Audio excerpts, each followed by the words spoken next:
Hello, welcome back to my YouTube channel. तो आज हम शुरू कर रहे हैं दोस्तों सीन 6 को। एक्ट 2 का सीन 6 की बात करेंगे और सीन 6 बहुत ही छोटा है, तो हम सीन 7 को भी इसमें कवर कर लेंगे। तो चलिए शुरू करते हैं।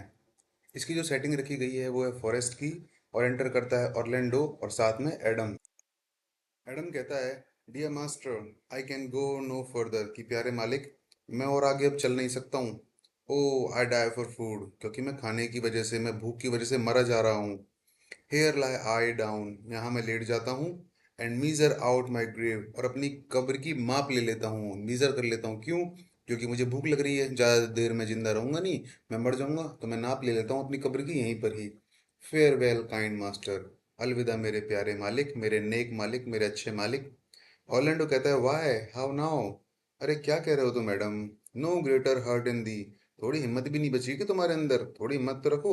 Live a little comfort in a little, cheer thyself a little, कि कुछ हिम्मत रखो, थोड़ा आराम रखो, खुद को थोड़ी हिम्मत बंधाओ, तभी तो काम बनेगा। If this uncouth forest yield anything savage, यदि इस जंगल में कुछ भी है खाने के लिए, I will either be food for it or bring it for food for thee to thee. क्या कह रहा है कि अगर इस जंगल में कुछ भी ऐसा है जिससे तुम्हारे भोजन की पूर्ति की जा सकती है, तो या तो मैं उसका शिकार खुद बन जाऊंगा, या फिर मैं उसको शिकार बनाकर तुम्हारे लिए लेकर आऊंगा, पर तुम्हें भूख से मरने नहीं दूंगा। कितनी बड़ी बात कही है कि भाई अगर मान के चलो शेर भी मिल गया तो उसको या तो मार दूंगा या खुद मर जाऊंगा, लेकिन मैं बिना भोजन का इंतजाम किए बिना यहाँ पर वापस नहीं आऊंगा। दाय कंसीट, ये जो विचार है, is never, is near a death, की जो मृत्यु का विचार है ना, जो मृत्यु हमारी आने वाली है पास में ही। देन दाय पावर्स, किसकी बजाय? शक्तियों की बजाय। भाई तुमको लग रहा है कि हमारी डेथ जल्दी ही होने वाली है, क्यों भाई? ऐसा तुमको क्यों लग रहा है? अभी मौत तुम्हारे उतने करीब नहीं है जितना कि तुम सोच रहे हो कि तुम्हारी मौत आने वाली है, ठीक है? ऐसा कहता है आपके ऑरलैंडो एडम से। फॉर माई सेक, मेरी खातिर, बी कंफर्टेबल, थोड़ा आराम से रहो।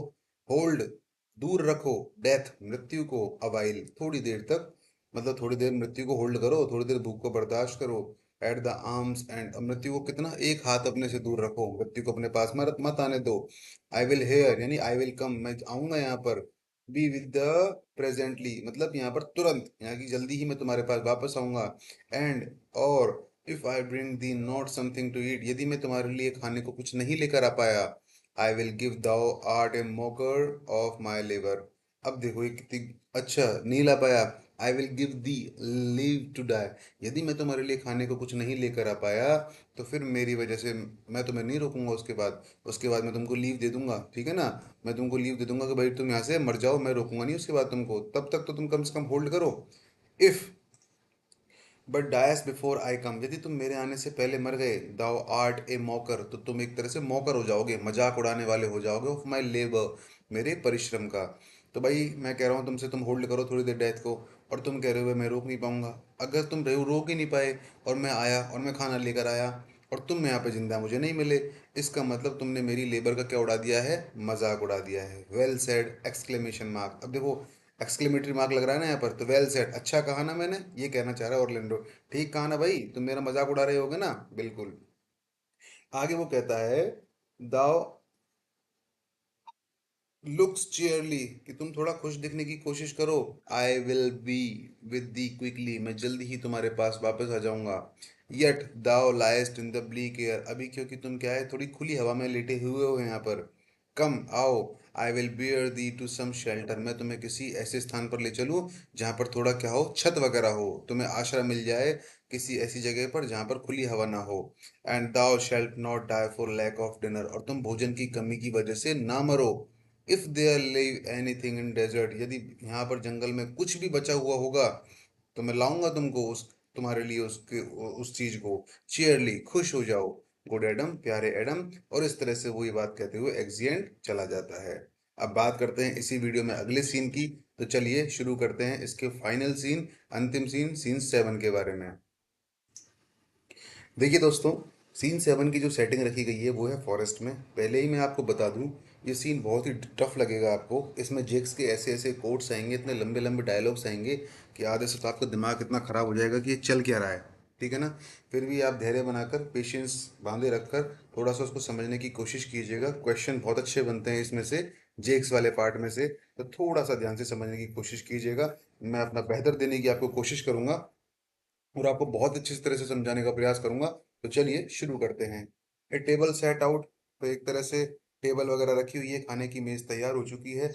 एंटर करते हैं ड्यूक सीनियर, साथ में एमियंस और लॉर्ड्स और कुछ आउटलॉज, ठीक है ना। तो सबसे पहले ड्यूक कहते हैं, I think he be transformed into a beast. अब देखो धीरे धीरे समझो इसको। बीस्ट का मतलब होता है पशु, ट्रांसफॉर्म का मतलब होता है परिवर्तित हो जाना। और ये ही कौन है? ही है जेक्स। क्योंकि ड्यूक सीनियर को जेक्स से बात करनी थी और जेक्स मिल नहीं रहा था। वही जेक्स जो मेलंकली रहता था, उदास रहता था, है ना, जो कि हिरण को देख रहा था और उस हिरण के झुंड को कोस रहा था, जो कि उस हिरण की डेथ पर रुके भी नहीं थे कि जाओ तुम फोटे मोटे ग्रीसी, तुम बोला था ना फैटी ग्रीसी हिरणों के झुंड को कि तुम क्यों रुकोगे यहाँ पर, वही वाला जेक्स, ठीक है ना। तो ड्यूक सीनियर जो है वेट कर रहे हैं। तो अब ड्यूक सीनियर क्या कर रहे हैं, आई थिंक मुझे लगता है ही भी ट्रांसफॉर्म इनटू ए बीस्ट, कि वो एक जानवर में कन्वर्ट हो गया है, वो एक जानवर में ट्रांसफॉर्म हो गया है, तब्दील हो गया है, परिवर्तित हो गया है। फोर, क्योंकि I can nowhere find him like a man, क्योंकि मुझे कहीं भी वो एक आदमी की तरह दिखाई नहीं दे रहा है। फर्स्ट लॉर्ड कहते हैं, my lord he is but even now gone hence, वो अभी अभी तो यहाँ से गया है। हेयर वाज ही मैरी, वो बहुत खुश था यहाँ पर, हियरिंग ऑफ ए सॉन्ग, यहाँ पर जो गाना चल रहा था उसको सुनकर यहाँ पर वो बहुत खुश था। पर ड्यूक कहते हैं, if he compact of jars, compact का मतलब भरा हुआ है, फिल्ड, यदि वो फिल्ड है ऑफ जार्स, जार्स का मतलब होता है सनक, यानी अगर उसमें सनक भरी हुई है, वो सनक से भरा हुआ है, ग्रो म्यूजिकल, तो उसमें म्यूजिक की वृद्धि हो जाना, मतलब कोई आदमी जब सन की होता है तो वो म्यूजिक से ग्रो होता है कि नहीं होता। वी शैल, और अगर ऐसा हो रहा है तो we shall have shortly discord in the spheres, discord का मतलब टकराव और स्पेयर्स का मतलब ग्रह। तो जल्दी ही अगर ऐसा हो रहा है कि कोई आदमी जिसको जो सन की है और वो म्यूजिकल हो रहा है, तो जल्दी ही हमको इस ग्रह पर एक टकराव देखने को मिलेगा। गो, जाओ, सीख हिम, तलाश करो उसकी, टेल हिम, बोलो उसको, I would speak with him, मैं उससे बात करना चाहता हूँ। और इस तरह से एंटर कर, और फिर जैसे ही वो ड्यूक बोलता है ना उसको, फर्स्ट लॉर्ड को, कि भाई जाओ, इतने ही एंटर करता है, कर जाता है आपके जेक्स। अब देखिए क्या बोल रहा है। फर्स्ट लॉर्ड कह रहा है ही से, अब जैसे ही एंटर कर गया, सीधी सी बात है, फर्स्ट लॉर्ड को जाना पड़ता है उसको ढूंढने के लिए। तो जब जेक एंटर करा तो फर्स्ट लॉर्ड क्या बोलता है, ही saves my labour by his own approach, कि महाराज मुझे जाना पड़ रहा था लेकिन उसने सेव कर ली मेरा परिश्रम, बाय हिज ओन अप्रोच, क्योंकि उसने खुद ही अप्रोच कर लिया, इसका मतलब वो खुद ही यहाँ पर आ गया। तो जब खुद ही यहाँ पर आ गया तो मुझे जाना पड़ा नहीं, तो महाराज उसने खुद ही यहाँ पर आकर मेरी परिश्रम बचा ली। ड्यूक कहते हैं, वाई, हाउ नाउ मॉन्जियर, कैसे हो श्रीमान, क्या मामला चल रहा है, what A life is this, क्या जीवन बना रखा है तुमने ये, दैट कि योर पुअर फ्रेंड्स मस्ट वू, वू का मतलब होता है किसी को शादी के लिए मनाना, किसी को मनाना, योर कंपनी, कि तुम्हारे जो साथी हैं, क्या चल रहा है ये तुम्हारे जीवन में कि तुम्हारे साथियों को तुमसे मिलने के लिए तुम्हें मनाना पड़ रहा है, क्या मामला चल रहा है भाई, किसकी किस किसकी किसकी चीज के लिए, योर कंपनी, तुम्हारे साथ के लिए, तो भाई तुम्हारे साथी तुम्हारा साथ चाहते हैं और तुम देना नहीं चाह रहे हो, तो तुम्हारा इतना भाव बढ़ गया है कि तुम्हारे साथियों को खुशामद करनी पड़ रही है तुम्हारी। वॉट यू लुक मैरिली, अरे वाह, क्या बात है, बड़े खुश दिखाई दे रहे हो तुम। इस पर जेक्स कहता है, देखिए, अब यहाँ बताएगा जेक्स उस बारे में जिससे आदमी से एक जंगल में मिला था। एक मोटले है, मोटले क्या है, वो आदमी जिसने रंग बिरंगी पोशाक पहन रखी है, उसे कहते हैं मोटले। और वो फूल भी है, वो मूर्ख भी है, तो इसलिए उसको मोटले फूल कहा गया है, ठीक है ना। तो आपसे पूछेगा, ध्यान रखना इस बात को, बहुत इंपॉर्टेंट क्वेश्चन बनता है ये, कि एज यू लाइक इट के किस एक्ट के किस सीन में मोटले फूल के बारे में जिक्र किया गया है, ठीक है ना। तो आपको इसी बारे में किया गया है, एक्ट सेकंड सीन 7, बहुत अच्छे से ध्यान रखना इस बात को। तो अब देखो वो क्या कह रहा है, जेक्स क्या कह रहा है, अ फूल, एक मूर्ख, I met a fool in the forest, कि मैं इस जंगल में एक मूर्ख से मिला था। ए मोटले, एक ऐसा व्यक्ति जो कि जोकर की ड्रेस पहन रखा था, मतलब एक रंग बिरंगी पोशाक पहन रखा था, और फूल, बिल्कुल मूर्ख दिखता था वो। ए मिजरेबल वर्ल्ड, ये संसार कितना दुखी है। अब देखिए ये क्वेश्चन आता है जो अब मैं बोलूंगा आपको अगली लाइन को, as I do live by food, जिस तरह से मैं भोजन पर जिंदा हूँ, जिस तरह से मैं भोजन पर जिंदा हूँ, ये बात भी उतनी ही सच है। कौन सी बात? कि भाई जिस तरह से मैं भोजन पर जिंदा हूँ, आई मेट ए फूल, कि मैं एक मूर्ख से मिला था, ये बात उतनी सच है। तो जिस तरह से मैं भोजन पर जिंदा हूँ, उसी तरह से ये बात भी सच है कि मैं जंगल में एक मूर्ख से मिला था। ये इंपॉर्टेंट है, मैं 4 बार बोल चुका हूँ इस बात को, ताकि ये याद रहे कि ये बात किस सीन में हुई थी, किस एक्ट में हुई थी। एक्ट सेकंड, सीन 7 में हुई थी। ठीक है ना? ओके, आगे बात करते हैं। और जो मूर्ख जो है, हु लेड हिम डाउन, जिसने अपने आप को लिटा रखा था, and basked with him in the sun, और बेस का मतलब होता है धूप सेकना, और धूप सेक रहा था सूरज की रोशनी में। एंड रेल्ड, और क्रिटिसाइज कर रहा था, आलोचना कर रहा था, ऑन लेडी फॉर्च्यून, भाग्य की देवी की, इन गुड टर्म्स यानी सेलेक्टेड टर्म्स, यानी लिमिटेड टर्म्स, अच्छे अच्छे शब्दों में, इन गुड सेट टर्म्स, अच्छे तरीके से। यानी वो क्या कर रखा था? आराम से धूप में लेटा हुआ था, धूप की धूप सेक रहा था, भाग्य की देवी का तिरस्कार कर रहा था, अच्छे अच्छे शब्दों में तिरस्कार कर रहा था, और अच्छे अच्छे तरीके से वो तिरस्कार कर रहा था। आई होप आपको बिल्कुल बहुत अच्छे से समझ में आ गया होगा। आगे बात करते हैं। एंड येट, और फिर भी, मोटले फूल की मतलब फिर भी उसने एक जोकर की ड्रेस पहन रखी थी। गुड मॉरो, अब मैं जैसे ही उसके पास गया, मैंने क्या बोला? गुड मॉरो, गुड मॉर्निंग फूल, मूर्ख। कोथ आए, सैड आए, यानी मैंने कहा। मैंने क्या कहा उसको, कैसे मिलके बोला? अरे गुड मॉर्निंग मूर्ख। तो उसने बोला नो सर कोथ, उसने कहा ना ना, नो सर कोथ ही, उसने मुझसे बोला कॉल मी नॉट फूल, मुझे बेवकूफ मत बुलाओ, till heaven hath sent me fortune, जब तक कि भाग्य मुझे मेरा फॉर्चून नहीं दे देता। क्या मतलब आ रहा है इस बात का? इसका मतलब ये आ रहा है कि आजकल जो भाग्य होता है ना, वो मूर्खों के पास ही होता है, और मैं मूर्ख नहीं हूँ, क्योंकि मेरे पास भाग्य नहीं है। हाँ, जब मेरे पास भाग्य आ जाएगा तो आप मुझे मूर्ख बुला सकते हो, क्योंकि मूर्खों के पास ही भाग्य होता है, लेकिन फिलहाल मेरे पास भाग्य नहीं है। भाग्य होता तो मैं जंगल में क्यों भटकता? वो बोल रहा है इस बात को जेक से, है ना? तो फिर उस बोल उसने मना कर दिया कि भाई अभी मुझे क्या मत बुलाओ, आप मूर्ख मत बुलाओ। और बात आगे बढ़ती है। वो कहता है एंड देन ही ड्रू, और फिर उसने निकाली। क्या?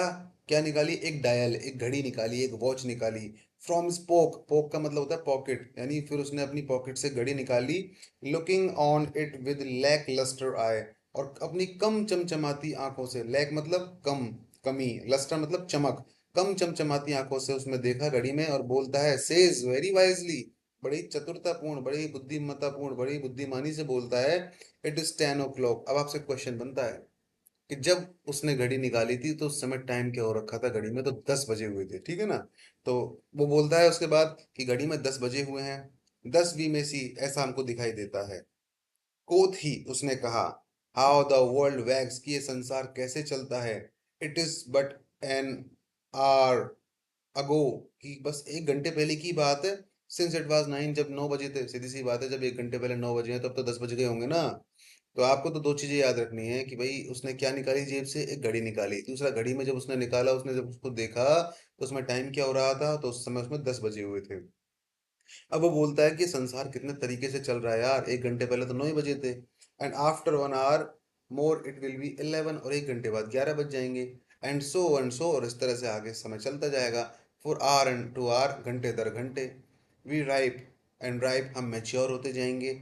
एंड देन, और उसके बाद, फ्रॉम आवर टू आवर, घंटे दर घंटे, वी रॉट एंड रॉट, हम सड़ते जाएंगे। अब देखिए क्या मतलब है, हम मेच्योर होते जाएंगे, मतलब हम ये अभी हम बच्चे हैं, और धीरे धीरे एक तरह से जब बचपना होता है तो आदमी क्या होता है, फिर धीरे धीरे मेच्योर हो जाता है, किशोर अवस्था, एडोलसेंस की तरफ आता है। और वो उसके बाद कह रहा है कि रॉट यानी सड़ते जाएंगे, यानी हम जब अपने बुढ़ापे में पहुंच जाएंगे तो एक तरह से हमारी बॉडी में क्या हो जाएगी, सड़न पैदा हो जाएगी, यानी हम मरने की कगार पर आ जाएंगे।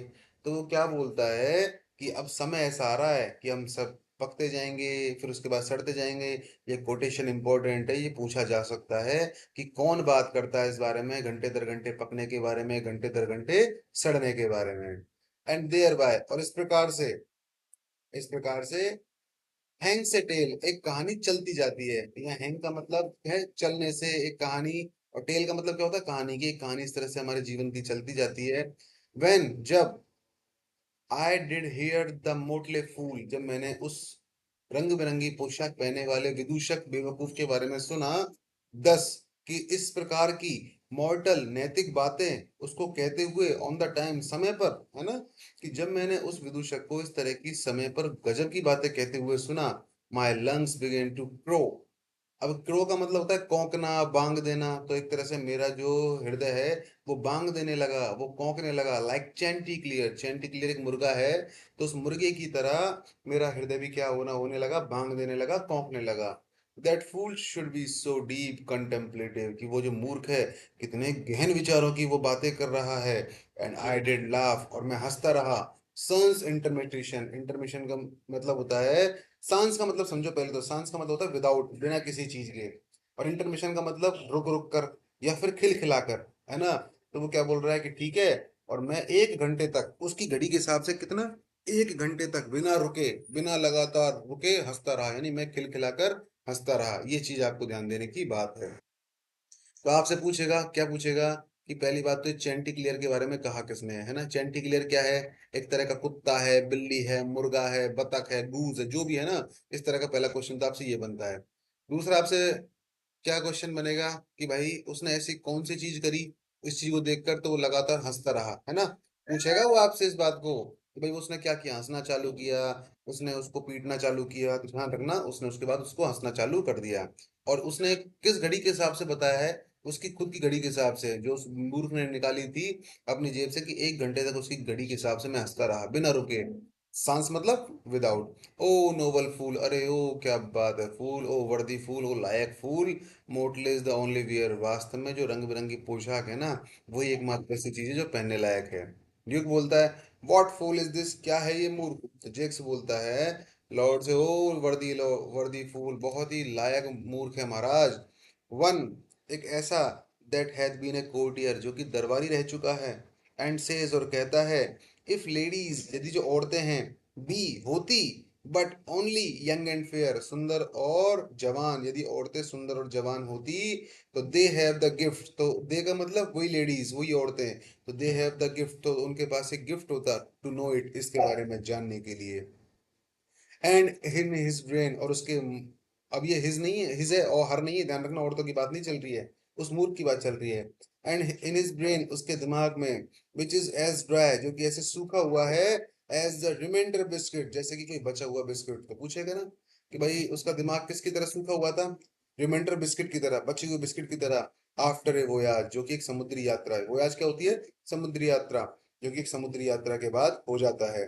ही हैज स्ट्रेंज प्लेसेस, उसके दिमाग में अजीब अजीब सी बातें, प्लेसेस मतलब स्थान नहीं, बातें, क्रैम्ड, ठुसी हुई थी, विदाउट ऑब्जर्वेशन, बिना किसी ऑब्जर्वेशन के, द विच, द विच, जिनके माध्यम से ही वेंट्स, वो एक्सप्रेस करता है, वेंट्स का मतलब एक्सप्रेस करना, जाहिर करना, is in mingle forms, in mingle का मतलब होता है मिक्स्ड फॉर्म्स, यानी मिश्रित बातों को। कहने का मतलब ये है कि उसके दिमाग में इतनी सारी चीजें ठुसी हुई हैं, इतनी सारी चीजें उसके दिमाग में भरी हुई हैं, कि कभी तो वो कोई बात कह देता है, कभी वो कोई बात कह देता है। तो कुछ बात कभी निकल रही है, कुछ बात तो कहीं ना कहीं की ईंट कहीं का रोड़ा, भानुमति ने कुनवा जोड़ा। तो अनाप शनाप बातें उसके दिमाग से निकल रही है, किसी पॉइंट को लेकर, फिर किसी पॉइंट को लेकर, तो सब बातें कैसी हो रही है, मिक्स्ड हो रही हैं। ओ दैट आई वर ए फूल, काश मैं एक मूर्ख होता। आई एम एम्बिशियस, मैं बहुत आकांक्षा रखता हूँ उसकी, मैं बहुत इच्छुक हूँ, फॉर ए मोटले कोट, कि मैं भी काश एक मोटले, एक रंग बिरंगी पोशाक का एक कोट पहन सकता। तो जेक्स की इच्छा है देखो, वो एक मोटले फूल का कोट पहनने की। तो ड्यूक कहता है, दाउ शैल्ट हैव वन, अरे पहनोगे भाई, तुम भी पहन लोगे, घबराओ क्यों रहे हो, तुम भी पहन लोगे। तो जेक्स कहता है, it is only my suit, ये एकमात्र मेरी रिक्वेस्ट है महाराज, प्रोवाइडेड, बशर्ते, प्रोवाइडेड जानते हैं ना, प्रोवाइडेड का मतलब क्या होता है, बशर्ते, कि भाई उसने अपनी इच्छा तो जाहिर कर दी, कि भाई वो क्या चाहता है, वो एक कोट पहनना चाहता है। और जेक्स भी कह रहा है कि भाई भाई मिलना चाहिए, मेरी रिक्वेस्ट तो है इस बात को। तो कुल मिलाकर उसकी इच्छा है, उसकी रिक्वेस्ट है, सूट का मतलब रिक्वेस्ट कर लीजिएगा आप, it is only my my only suit, ये एकमात्र मेरी इल्तिजा है, मेरी रिक्वेस्ट है। प्रोवाइडेड, बशर्ते, दैट यू वीड, कि तुम हटा दो, तुम रिमूव कर दो, योर बेटर जजमेंट्स, जजमेंट्स का मतलब थॉट्स, अपने उन बेहतर विचारों को, ऑफ ऑल ओपिनियन, जो कि सब चीज के बारे में है, दैट ग्रोज रैंक, जो कि बुरे विचार, अब देखिए रैंक का मतलब यहाँ पर है बैड थॉट्स, गंदे विचारों से, कि जो तुम्हारे गंदे विचार ग्रो हो रहे हैं तुम्हारे माइंड में, in them that I am wise, कि मैं मूर्ख हूँ, वो सॉरी कि मैं बुद्धिमान हूँ। कहने का मतलब है कि जो आदमी सोचता है ना कि मैं ही बुद्धिमान हूँ, ये विचार उसका गलत विचार है। और जब तक ये विचार उसके दिमाग में आता रहेगा, वो आदमी कभी भी ऊपर चढ़ नहीं सकता, कि मेरे अलावा, कहते हैं ना कुछ लोग कहते हैं कि यार मेरे अलावा कोई टीचर ही नहीं है दुनिया में, कि मैं हूँ दुनिया का सबसे बढ़िया टीचर। तो जब तक ये भाव इंसान के अंदर आता रहेगा, वो आदमी कामयाबी की सीढ़ियों को नहीं चढ़ सकता। आपने कई बार देखा होगा, बड़े बड़े विद्वान ही ज़्यादा अपने आप को हमेशा कहते हैं कि मैं इस सब्जेक्ट का लर्नर हूँ। वो कभी भी नहीं कहेगा इस बात को कि मैं इस सब्जेक्ट का प्रोफेसर हूँ ना, वो कहेगा मैं इस सब्जेक्ट का विद्यार्थी हूँ, लर्नर हूँ। तो ये एक अच्छे क्वालिटी, अच्छे वक्ता की एक खासियत है कि वो कभी भी अपने आप को गुरु नहीं मानता है, क्योंकि गुरु मानने के बाद सीखने की संभावनाएं खत्म हो जाती हैं, और जो आदमी सीखता नहीं है वो आगे बढ़ ही नहीं सकता। तो वो यही बोल रहा है कि अपने वो जो विचार आ रहे हैं ना तुम्हारे मन में कि यार सब कुछ है, कि मैं बुद्धिमान हूँ, इस विचार को पहले तो हटाओ, और हटाने के बाद ही तुम आगे ग्रो करोगे। I must have liberty with all. अब वो क्या बोल रहा है इस बात के साथ साथ कि मुझे लिबर्टी चाहिए, मुझे आज़ादी भी चाहिए इस सब के साथ साथ, एज लार्ज। और आज़ादी कितनी चाहिए? एज लार्ज, इतनी ज़्यादा आज़ादी चाहिए, एज ए चार्टर। चार्टर का मतलब है कैरेक्टर, कि एक ऐसे कैरेक्टर की तरह मुझे आज़ादी चाहिए, एज द विंड, जैसे कि हवा में होती है। इसका मतलब उसको आज़ादी चाहिए हवा की तरह। ये ध्यान रखने की बात है कि जेक्स आज़ादी की डिमांड करता है। वो जेक्स आज़ादी की डिमांड किसकी तरह करता है? हवा की तरह, नदी की तरह, ब्रुक झरने की तरह, सी समुद्र की तरह। तो ध्यान रखने की बात है, वो आज़ादी की उम्मीद करता है कि हवा की तरह। अब क्या करना चाहता है? ब्लो करना चाहता है, बहना चाहता है। जैसे पानी फ्लो करता है ना, पानी को क्या करते हैं? फ्लो करना। हवा क्या करती है? ब्लो करती है। तो बहना चाहता है ऑन होम, उन लोगों के ऊपर, उन सारी चीजों के ऊपर, आई प्लीज, जिसके ऊपर मैं चाहता हूँ। इसका मतलब मैं हवा की तरह आजाद होना चाहता हूँ, और खुलेआम अपनी मर्जी से जिस पर मैं चाहूँ उसके ऊपर बहना चाहता हूँ। फोर, क्योंकि सो फूल्स, की जो मूर्ख लोग भी तो ऐसा ही करते हैं। सो फूल्स है, मूर्ख लोग भी ऐसा ही करते हैं। एंड दे, और वे लोग, दैट आर मोस्ट गैलेड, जो कि बहुत ज्यादा क्रिटिसाइज किए जाते हैं। गैलेड का मतलब क्रिटिसाइज्ड, बहुत ज्यादा आलोचित होते हैं, जिनकी बहुत ज्यादा निंदा होती है। विद माई फूली, मेरी मूर्खता से। दे मोस्ट मस्ट लाफ, उन्हें ही ज्यादा हंसना चाहिए। एंड वाई, क्यों? सर मस्ट दे सो, वो ऐसा क्यों करते हैं? द द वाई, अब वाई का मतलब लिख लीजिए यहाँ पर क्वेश्चन। ये जो क्वेश्चन है इज प्लेन, बिल्कुल क्लीन है, स्पष्ट है। ये प्रश्न बिल्कुल स्पष्ट है। As we to the parish church, जैसे कि जो रास्ता स्पष्ट है ना पेरिस चर्च की ओर, उसी तरह से क्वेश्चन भी बिल्कुल क्या है? स्पष्ट है। ही हैथ ए फूल, तो ही, वो आदमी, दैट ए फूल, जो कि एक मूर्ख है, डॉथ वेरी वाइजली, वो करता है बहुत ही चतुराई से, हिज डॉथ वेरी फुलिशली, वो भी बहुत मूर्खता से। यानी जो आदमी बुद्धिमान ही है वो कई बार काम मूर्खता से कर जाता है, और जो मूर्ख आदमी है वो कई बार क्या काम करता है? बुद्धिमानी से काम कर जाता है। और बात आगे बढ़ती है, ऑल दो, हालांकि, ही इज स्मार्ट, कि वो बहुत स्मार्ट है, ही स्मार्ट, वो बहुत स्मार्ट तो है, not to seem senseless of the bob. Bob का मतलब होता है आलोचना, क्रिटिसाइज। तो क्या बोलती है? सेंसलेस का मतलब संवेदनशील। तो वो क्या बोलता है कि वो आदमी ज्यादा जो ज्यादा होशियार है, ज्यादा स्मार्ट है, जो कि सम्मान के लिए ज्यादा संवेदनशील प्रतीत नहीं होता है। क्यों? जो आदमी ये चाहेगा ना कि मुझे सम्मान मिले, वो ऐसे ही हरकतें करेगा, और कई बार उस सम्मान की प्राप्ति में गलत तरीके का इस्तेमाल करेगा, और कहीं ना कहीं अपने चीज़ों को नेगेटिव बना देगा। तो वो आदमी जो कि ज़्यादा सम्मान के लिए संवेदनशील होता है, वो भी आगे ज़िंदगी में क्या नहीं कर सकता? ग्रो नहीं कर सकता। हालांकि वो स्मार्ट तो है। इफ नॉट, और यदि ऐसा नहीं होता, द वाइज मैंस फूली, तो वो जो बुद्धिमान जो लोग हैं उनकी जो मूर्खता है, इस एनाटोमाइज्ड, वो कंफर्म हो जाती है। एनाटोमाइज्ड का मतलब कंफर्म हो जाना, सिद्ध हो जाना। तो एक तरह से उनकी मूर्खता भी क्या हो जाती है? सिद्ध हो जाती है। इवन बाय द स्क्वेंडरिंग, स्क्वेंडरिंग का मतलब होता है इधर उधर जाने वाली, इधर उधर पढ़ने वाली, इधर उधर की बातें। तो क्या बोल रहा है? इवन बाय, यहाँ तक कि जो इधर उधर पढ़ने वाली ग्लैंसेस, नजरें हैं, ऑफ द फूल, उन मूर्खों की। ठीक है ना? इन्वेस्ट मी, अब इन्वेस्ट मी का मतलब है भाई मुझे तैयार होने दो, तैयार होने दो, मुझे पहना दो। तो तैयार होने दो मुझे, माय मोटले, कि मेरी रंग बिरंगी पोशाक में। इसका मतलब मुझे मेरी रंग बिरंगी पोशाक को पहनने दो। Give me leave to speak my mind, मुझे अपने मस्तिष्क की बातों को करने दो। And I will through and through, through and through का मतलब होता है कंप्लीटली, पूरी तरह से। और मैं पूरी तरह से क्लींस, साफ कर दूंगा, क्लीन कर दूंगा, द फाउल बॉडी, मेरी इस दूषित काया को, ऑफ द इन्फेक्टेड वर्ल्ड, जो कि जो संक्रमित वर्ल्ड है ना, जो कि संक्रमित संसार है, इसकी पूरी बॉडी को मैं क्या कर दूंगा? साफ कर दूंगा। इफ, यदि, दे है यहाँ पर पीपल ऑफ द वर्ल्ड, जो लोगों के, जो संसार के जो लोग हैं उनके लिए हैं। इफ, यदि जो संसार के लोग हैं, will patiently receive my medicine, यदि धैर्य पूर्वक मेरी इस मेडिसिन को ग्रहण करना चाहेंगे, तो मैं संसार को क्या कर दूंगा? साफ कर दूंगा। कहने का मतलब है कि मेडिसिन हमेशा कड़वी होती है, और जो कड़वी चीज होती है वो इंसान के लिए फायदेमंद होती है। जो मिठाई होती है वो मीठी होती है, लेकिन जो मीठी चीज होती है वही हमेशा दुखदाई होती है। तो कहना यही चाह रहा है कि जो अच्छा लगता है वो कई बार बुरा होता है, और जो बुरा लगता है कई बार वो क्या होता है? अच्छा होता है। बात आगे बढ़ती है। ड्यूक कहता है, फाय ऑन दी, धिक्कार है तुम पर नालायक। फाय का मतलब धिक्कार और दी का मतलब यू, धिक्कार है तुम पर। I can tell what thou wouldst do, मैं तुम्हें बता सकता हूँ तुम क्या कर सकते हो। तो जेक्स कहता है, वॉट, बताओ क्या कर सकता हूँ। फॉर ए काउंटर, जरा बताओ मुझे, मुझसे शर्त लगा लो, जरा मुझको बताओ। दोनों ही मीनिंग है इसके, जरा मुझे बताओ।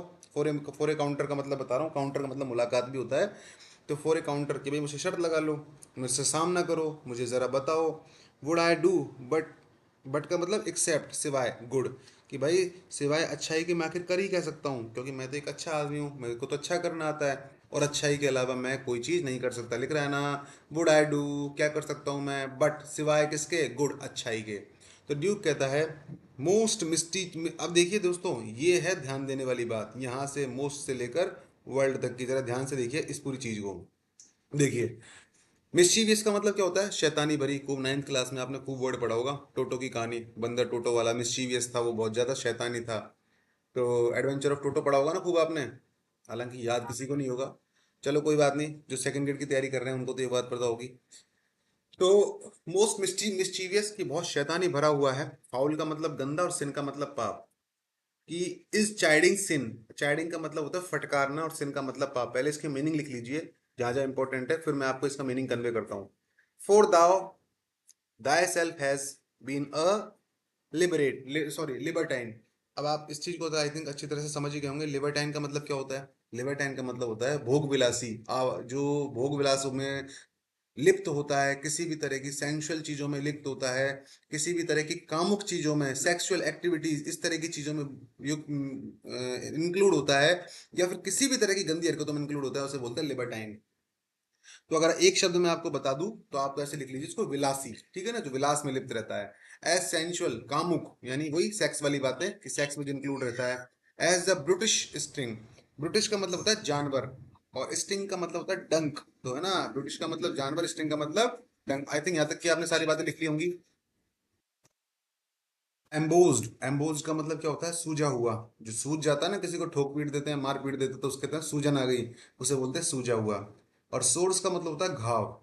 इसके अलावा हेडेड, अब देखो हेडेड क्या होता है, पहले इसका अगर मीनिंग समझ लेंगे ना तो उसका अगर मीनिंग कन्वे करना बहुत इजी हो जाएगा, उसके अगर वर्ड मीनिंग समझ लेंगे तो। और हेडेड का मतलब क्या होता है, जो वो होता है ना जिनके फोड़े निकल आते हैं, उसको कहते हैं हेडेड। और इविल्स का मतलब तो सब जानते ही हैं, बुराइयां। दैट दाओ विद लाइसेंस, लाइसेंस का मतलब किसी चीज को स्वीकृति दे देना, प्रमाणीकरण कर देना। और फ्री फूड, फ्री फूड का मतलब समझने की बात है। फ्री फूड का मतलब होता है आवारापन से। किसी भी चीज को बहुत आवारापन से हम करते हैं तो उसे कहते हैं फ्री फूड। कहते हैं ना, लड़कों को तो फ्री फूड है भाई, उनको तो आवारापन करने की इजाजत है आराम से, लड़कियों को नहीं है। वो रात को नहीं जा सकती हैं दिन ढलने के बाद, लड़के घूम सकते हैं आराम से, वहां कोई रोक टोक नहीं है। Has got, wouldst out discords. अब देखिए, डिस्कॉर्ड्स का मतलब दो मीनिंग है यहाँ पर। जो इसका मीनिंग निकलेगा वो है उलट देने से। भाई किसी भी चीज को, जैसा कहते हैं ना कि जो जैसा करेगा वैसा भरेगा, उलट देगा उस चीज को, कि भाई अगर तूने मेरे पे बुराई की है तो मैं तेरे पे बुराई जल्दी ही उलट दूंगा। दूसरा होता है कि वो जो फोड़े होते हैं, जिनमें फोड़े पक जाते हैं, पकने के बाद जो उनमें मवाद या पस वगैरह निकलता है, उसे डिस्गोर्ज कहते हैं, ठीक है ना। इन टू द जनरल वर्ल्ड, इस सामान्य संसार में। अब देखिए, इसका पहले मीनिंग एक बार समझने की कोशिश कीजिए, फिर इसका वर्ड टू वर्ड बताता हूँ। कहने का मतलब ये है कि तुमने पहले ही बहुत पाप करे हैं, तुमने तो पहले ही बहुत शैतानियां करी हैं, बहुत कामुकता भरे काम किए हैं, बहुत सेक्सुअल एक्टिविटीज में तुम इन्वॉल्व रहे हो।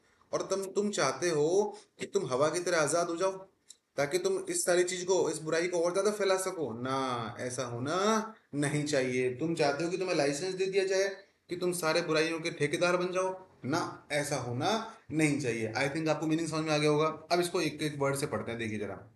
मोस्ट मिस्टीवियस फाउल सिन, कि बहुत ही ज्यादा शैतानी भरा हुआ गंदा पाप। इन चाइडिंग सिन, चाइडिंग का मतलब फटकारना, जो कि पाप को फटकारना ही है। फोर दाओ, जो कि तुमने, दाई सेल्फ, खुद ने, हैड बीन अ लिबर्टाइन, क्योंकि तुम क्या हो, तुम चाहते हो कि तुम पाप को फटकारो। तुम क्या करो, तुम पाप को फटकारना चाहते हो, और तुम्हें खुद में क्या भरा हुआ है, विलास, यानी सेक्सुअल एक्टिविटीज, सेंशुअलनेस, कामुकता, हवस। तुम में खुद में हवस भरी पड़ी है, और तुम पाप को फटकारना चाहते हो, ये कैसे पॉसिबल है। एज सेंसुअल, इतना ज्यादा कामुक हो तुम। एज द ब्रिटिश स्टिंग, जैसे कि जानवरों में भी नहीं होती इतनी कामुकता, जानवरों के डंक मतलब जानवरों में भी इतनी कामुकता भरी हुई नहीं होती है जितनी कि तुम में है। ध्यान रखना, ये सारी बकवास बातें कौन कह रहा है? ड्यूक कह रहा है ये बातों को। अगर ये क्वेश्चन आ गया तो वहां दिमाग बिल्कुल ही गायब हो जाएगा कि एक्चुअल में कहा किसने था। तो ध्यान रखना, ये ड्यूक कह रहा है, क्योंकि इतनी भारी बातें कहने की हिम्मत करेगा कौन? राजा ही तो कहेगा, कोई बराबर का कलीग तो कहेगा नहीं। तो राजा कह रहा है यार तुम खुद इतने फर्जी हो, तुम खुद इतने पापी हो, इतने तुम्हें विलास कामुकता भरी पड़ी है, हवस भरी पड़ी है, और तुम खुद ये सब चीज फटकारना चाहते हो बाप को, है ना? जैसे कि जानवरों में भी इतनी हवस नहीं है जितनी कि तुम में है। And all the emboss sort, जितने जो सूजे हुए घाव हैं, जितनी भी जो बुराइयां हैं, दैट दाओ विद लाइसेंस, तुम चाहते हो कि उनका लाइसेंस तुमको मिल जाए, और फ्री फूड, आवारापन से, कि तुम जितना चाहो आवारागर्दी कर सको ना, हैज गॉट, तुम पकड़ सको उनको, गुड दाओ डिस्गोर्ज, उस चीज को तुम पकड़ के फिर उन्हीं पे उलट दोगे जिनसे जिनके साथ तुमने ये चीजें की हैं, उन्हीं चीजों को तुम उनको उलट भी दोगे। मैंने कहा था ना कि वो मवाद को, पस को फोड़ देना, फिर वो पस निकलेगा, वो मवाद निकलेगी, तो वही एक तरह से उससे भी क्या हुई? पृथ्वी गंदी हुई। तो कहने का मतलब ये है कि तुम ये पाप कर चुके हो और अब तुम अच्छाई का दिखावा करके उसी चीज को सामने वाले के ऊपर उलट दोगे, इनटू द जनरल वर्ल्ड, इस सामान्य संसार में। दोस्तों करीब 5 मिनट दिए हैं मैंने इसी को समझाने के लिए, क्योंकि इतना इंपॉर्टेंट है कि अगर इस पर टाइम नहीं देता मैं तो ये समझ में ही आपको नहीं आता, क्योंकि इसमें 7-8 तो वर्ड मीनिंग है इन 5 लाइनों में, और भी ज्यादा सीखने की, और फिर इसका मीनिंग कन्वे करना भी बड़ा डिफिकल्ट हो जाता है। हालांकि मुझे पता है कुछ लोगों को तो अभी भी समझ में नहीं आया होगा, तो जिनको नहीं आया वो कम से कम इसको एक बार और देखें, उसके बाद आगे बढ़ें। तो मैंने बहुत अच्छे से समझाए, मुझे पता है इस बात को। तो आगे हम आगे की बात करते हैं। जेक्स क्या कहता है इसके बाद?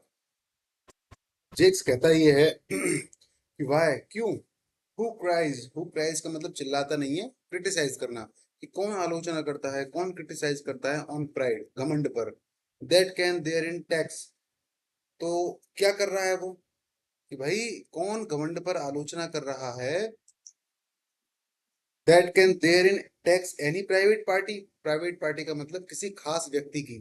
तो कहने का मतलब क्या है कि भाई क्या है वो आदमी जो घमंड की क्रिटिसाइज कर रहा है, क्या वो किसी खास पर्सन की आलोचना कर रहा है? तो यहाँ वो जेक्स इस बात को पूछना चाहता है, इसलिए ये लाइन यहाँ पर इंपॉर्टेंट हो जाती है, टैक्स एंड प्राइवेट पार्टी वाली।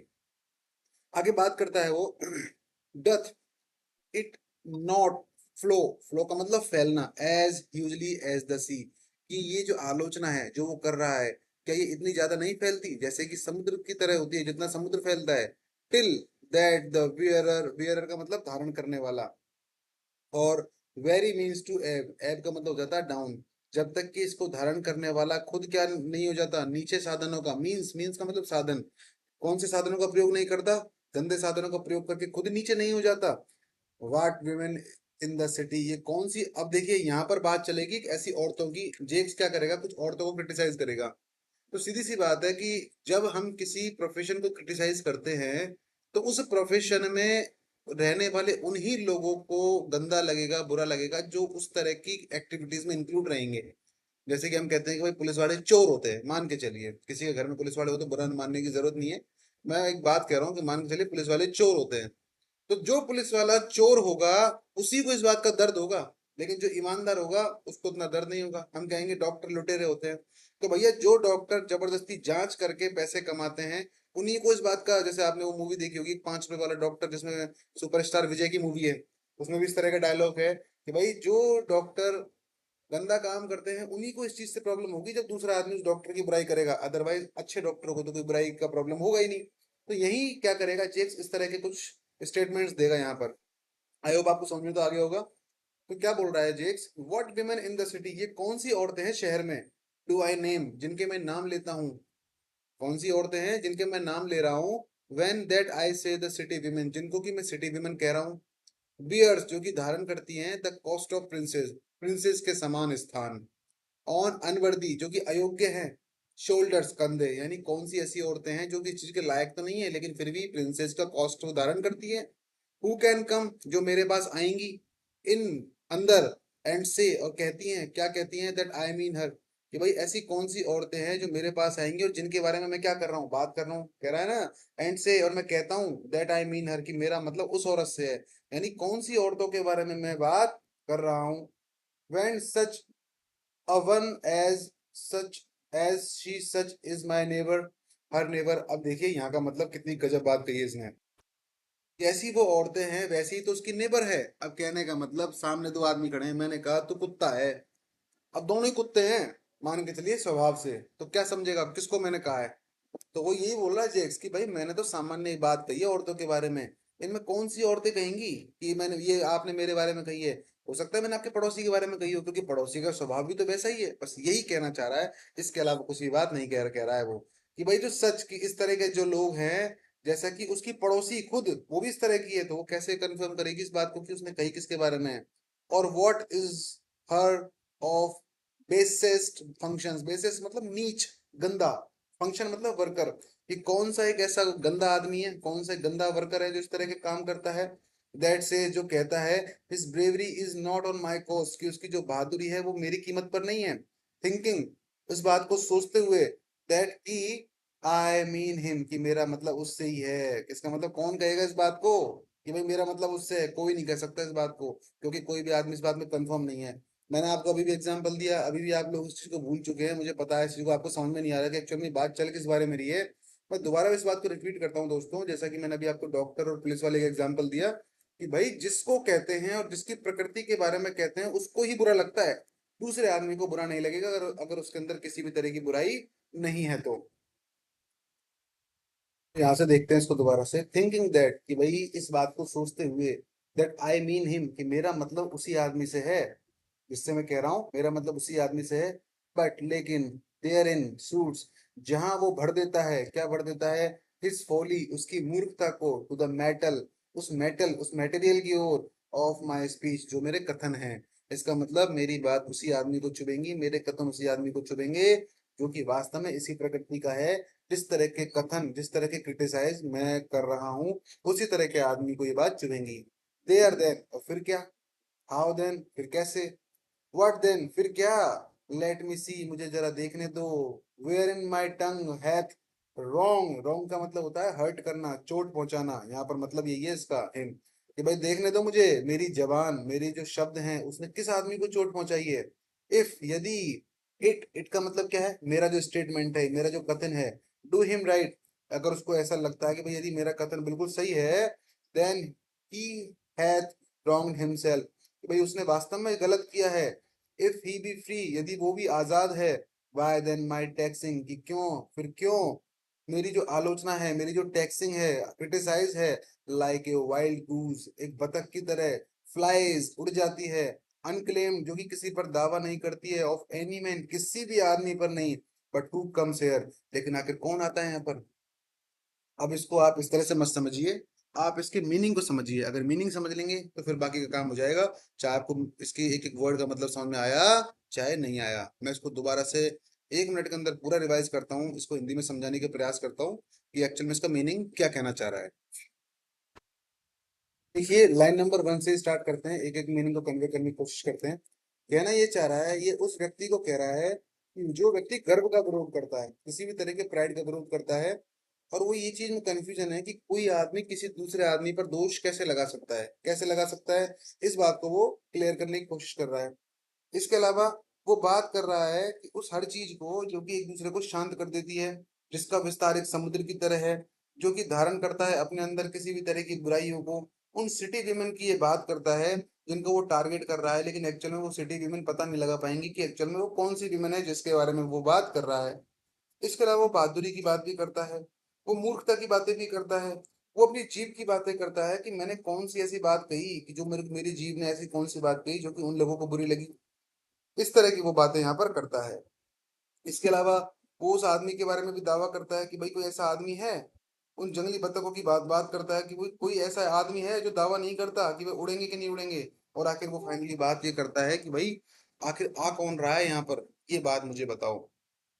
अगर आपने बहुत अच्छे से समझने की कोशिश की होगी तो निश्चित रूप से ये आपको समझ में आया ही होगा, और जिन्होंने ध्यान नहीं दिया होगा उनको देखो दोस्तों आएगा ही नहीं, उसमें तो कोई क्या ही कर सकता है। एंटर करता है ऑरलैंडो। अब देखो उनकी जो बातें चल रही हैं, उनकी बात करते होते ही ऑरलैंडो आपके एंटर करेगा। ऑरलैंडो क्या कहेगा, फॉर बियर, रुक जाओ, स्टॉप, ईट नो मोर, कोई नहीं खाएगा कुछ भी, शांत हो जाओ, बिल्कुल कोई कुछ नहीं खाएगा, खाना बंद कर दो। जेक्स क्या कहता है, but I have eat none yet, अरे मैंने तो अब तक कुछ खाया ही नहीं है यार, खाना बंद कहाँ से कर दूं। ऑर्लैंडो, नॉट शेल्ट नॉट, और खाओगे भी नहीं, टिल नेसेसरी बी सर्व, जब तक कि मेरी आवश्यकता की पूर्ति ना हो जाए। ध्यान रखो क्यों दोस्तों, ऑर्लैंडो छोड़कर आया है एडम को जंगल में कि भाई मैं आ रहा हूँ, थोड़ी बहुत देर रुको, तुम सबर करो, मैं आता हूँ खाना लेकर। और फिर वो वापस आता है, रास्ते में वो वापस जंगल में जाता है, जंगल में ये सारे मिल जाते हैं उसको, एडम है, एडम वो ऑर्लैंडो को, ड्यूक सीनियर है, एमियंस है, ये सारे लोग मिल जाते हैं, जेक्स वगैरह हैं। तो जाते ही वो देखता है कि खाने पीने की व्यवस्था चल रही है इधर, तो वो क्या कहता है जाते ही, रुक जाओ, कोई खाना नहीं खाएगा जब तक कि मेरी खुद की आवश्यकताएं पूरी नहीं हो जाएगी, कोई खाना नहीं खाएगा। जेक्स और वो कहता है, अरे मैंने तो कुछ खाया भी नहीं है और तुम खाओगे भी नहीं जब तक कि मेरी आवश्यकताओं की पूर्ति नहीं होगी। जेक्स कहता है, of what kind should this cock come of, cock का मतलब मुर्गा, अबे मुर्गा तो है नहीं है, ये मुर्गा का मतलब है मैन, यार किस तरह का आदमी है ये, कौन सा ये आदमी है जो यहाँ पर आ गया हमारे पास। तो ड्यूक कहता है, आर्ट दाओ दस बोल्डन, बोल्डन का मतलब ब्रेव, बहादुर आदमी, क्या तुम किसी प्रकार के कोई बहादुर आदमी हो, बाय दाय डिस्ट्रेस, जो कि अपने दुखों के माध्यम से, और एल्स और किसी अन्य चीजों के माध्यम से, ए रूड डेस्पायसर, डेस्पायसर मतलब नफरत करने वाला, एक गुड मैनर्स, जो कि तुम हो तो एक अच्छे आदमी, लेकिन तुम्हारे पास कोई खास उद्देश्य है क्या, जो कि तुम इतना गंदा बर्ताव हमारे साथ कर रहे हो। दैट इज सिविलिटी, जो कि तुम्हारी सभ्यता है, दाउ सीमेस्ट सो एम्प्टी, जिसकी वजह से तुम इतने खाली लग रहे हो, इसका मतलब तुम्हें सभ्यता दिखाई दे ही नहीं रही है, ऐसी क्या बात है जिसकी वजह से तुम इतना रूखा बर्ताव हमारे साथ कर रहे हो। तो कहने का मतलब ये है, ड्यूक फाइनली ये बात उसको कहता है, अगर मैं आपको कंक्लूड करके इसको बताऊं, कि भाई ऐसा कौन सा कारण है, ऐसी कौन सी डिफिकल्टीज है, कठिनाइयां हैं तुम्हारे सामने, जिसकी वजह से तुम इतना गंदा बर्ताव मेरे साथ कर रहे हो, हमारे साथ कर रहे हो, इसका मतलब बता रहा हूँ मैं, देखो जो अंडरलाइन कर रहा हूँ मैं इस समय, ऐसी कौन सी चीज है जिसके साथ वजह से तुम इतना गंदा बर्ताव हमारे साथ कर रहे हो। तुम्हारे अंदर थोड़े अच्छे तौर तरीके हैं कि नहीं है, हैं, या फिर तुम अच्छे तौर तरीके से घृणा करने वाले आदमी हो, तुम एक गंदे आदमी हो, तुम एक अशिष्ट आदमी हो, और शिष्ट अशिष्टता का तुम में इतना अभाव दिखाई दे रहा है, मतलब शिष्टता का तुम में अभाव दिखाई दे रहा है, क्या है, सिविलिटी, सिविलिटी मतलब सभ्यता, शिष्टता, कर्टसी अच्छा व्यवहार, तुम्हारे अंदर क्या है, एम्पटी है, मतलब तुम्हारे अंदर किसी भी तरह की अच्छाई हमको दिखाई नहीं दे रही है। इस पर ऑर्लैंडो क्या कहता है, क्या कहता है, you touched my when at first, अब देखिए वैसे तो वेन का मतलब नसें होता है, लेकिन ये नसों से नहीं है, कि तुमने मेरी ट्रुथ, वेन का मतलब यहाँ पर सच्चाई से, ट्रुथ, कि तुमने टच कर लिया है, तुमने जान लिया है मेरा ट्रुथ, मेरी सच्चाई, एट फर्स्ट पहली, कि मतलब मैं गंदा आदमी नहीं हूँ, लेकिन तुम तो मेरी सच्चाई के बारे में जान गए।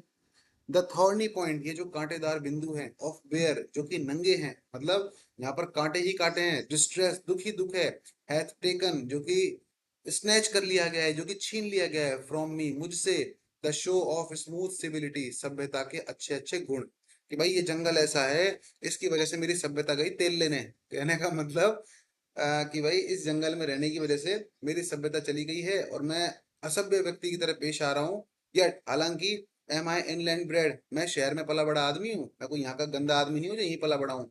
एंड नो सम नर्चर, और मैं जानता हूँ किसी तरह की नर्चर मतलब सभ्यता को भी। बट फॉर वियर, लेकिन रुक जाओ, आई से मैं तुमसे कहता हूँ, ही डाइज, वो मर जाएगा बेचारा, कौन, एडम, एडम के बारे में बात कर रहा है, खाना नहीं है ना उसके पास, कि मर जाएगा वो मारा जाएगा। दैट टचेज एनी ऑफ, अब देखिए, अच्छा अच्छा अच्छा, ही ही का मतलब है वो व्यक्ति, एडम नहीं है दोस्तों, ही का मतलब वो व्यक्ति जो खाने को छुएगा, मैं तुमसे कह रहा हूँ रुक जाओ, और वो व्यक्ति मारा जाएगा, that touches any of this fruit, जो कि आदमी इस खाने को, इस फल को क्या लगाएगा, हाथ लगाएगा, टिल जब तक, I and my affairs are answered, जब तक कि मुझे मेरे समस्याओं का समाधान नहीं मिल जाता, जब तक कि मुझे मेरी नीड्स, मेरी अफेयर्स हैं, मेरी जो नीड्स हैं आंसर्ड, उनको फुलफिल नहीं किया जाता, तो अफेयर्स में लिख लीजिए आप नीड्स, आंसर्ड में लिख लीजिए फुलफिल, जब तक कि मेरी आवश्यकताओं की पूर्ति नहीं कर दी जाती, तो जो भी आदमी इस फल को, इस खाने को हाथ लगाएगा ना, मारा जाएगा, वो ध्यान रखना इस बात को। जेक्स कहता है, and you will not be answered with reason, कि भैया ऐसी बात है, मैं एक चीज तो समझ गया, कि तुझे रीजन देकर, तुझे तर्क देकर समझाया तो नहीं जा सकता, तू गंवार आदमी है ना। इसका मतलब आई मस्ट डाई, मुझे मरना होगा, कहने का मतलब है कि अगर तुझे तेरा मनपसंद जवाब नहीं मिला, तुझे तेरा मनपसंद जवाब नहीं मिला, तो इसका मतलब मुझे मरना होगा, तू मुझे मार देगा। जेक्स कह रहा है इस बात को, तो ड्यूक कहता है, वॉट वुड यू हैव कि तुम क्या चाहते हो, वॉट वुड यू हैव का मतलब वॉट वुड यू वांट, तुम चाहते क्या हो। योर जेंटल शेल फोर्स कि तुम्हारी जो अच्छाइयां हैं, force more than your force, तुम्हारे असली फोर्स से ज्यादा अच्छी हैं। अस टू जेंटलनेस कि तुम्हारी अच्छाइयां जो हैं तुम्हारे खुद के असली फोर्स से ज्यादा अच्छी हैं। तो कहने की क्या मतलब है कि तुम चाहते हो कि मैं तुम्हारे फोर्स से, तुम्हारे जो तुम तलवार दिखाकर हमें डराने की कोशिश कर रहे हो, उस बल से डरे, हम तुम्हारे उस पावर से डरे, लेकिन एक्चुअल में हम उससे डर नहीं रहे हैं। हम डर रहे हैं, हम तारीफ करते हैं, हम प्रेरित हो रहे हैं तुम्हें कुछ खाना देने के लिए, तुम्हारे बल की वजह से नहीं, तुम्हारे पावर की वजह से नहीं, बल्कि तुम्हारी कर्टेसी की वजह से, तुम्हारी शिष्टता की वजह से, कि तुम कितने शिष्ट आदमी हो, कितने अच्छे आदमी हो, कितने जेंटल आदमी हो, इसलिए हम तुमको खाना देने के लिए तैयार हो गए हैं, वरना हम तुमको खाना नहीं देते। ऑर्लैंडो कहता है I almost die for food, लगभग खाने के लिए मरा ही जा रहा हूँ, and let me have it, मुझे खाना लेने दो। तो ड्यूक कहता है सिट डाउन एंड फीड कि बैठ जाओ खाना खाओ, and welcome to our table, हमारे साथ हमारी टेबल पर तुम्हारा स्वागत है। तो ऑर्लैंडो कहता है कितनी गजब बात देखिए, स्पीक यू सो जेंटली, आप कितने अच्छे से बात कर रहे हैं।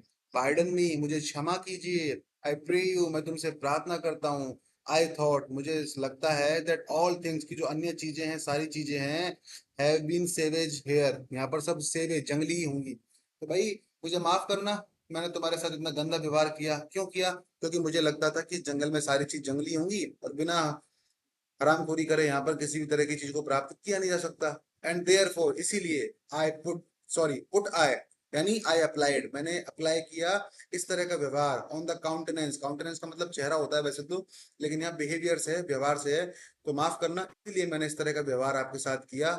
ऑफ स्टर्न, स्टर्न का मतलब कठोर, हार्ड, कमांडेंट, कमांडमेंट, कमांडमेंट का मतलब ऑर्डर, तो इसलिए मैंने आपके साथ इतना कठोर ऑर्डर आपको दिया कि भाई कोई खाएगा नहीं। तो मुझे माफ करना दोस्तों, मुझसे गलती हो गई, क्योंकि मुझे लगा कि जंगल में सारे जंगली हैं और बिना जंगलीपन से यहाँ पर किसी भी चीज को प्राप्त नहीं किया जा सकता।